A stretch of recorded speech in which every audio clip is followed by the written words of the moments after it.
What if just 15 minutes of jump rope a day could completely transform your body in only 30 days? Day 1. After just 2 minutes, your lungs will feel like they're burning.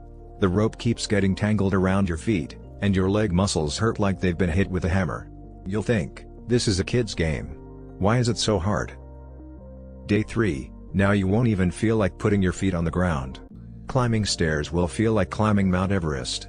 Your calf muscles will become stiff as rock. Day 7. This is where the magic starts. The rope stops tangling around your feet, your timing becomes perfect, and you can jump in a smooth rhythm. You won't get out of breath as quickly anymore. Day 14. Noticeable changes appear. Facial fat starts melting away, and your jawline looks sharper. Your body feels lighter, almost like you're floating. Your stamina increases a lot. Day 30, full pro level. You can jump like a boxer.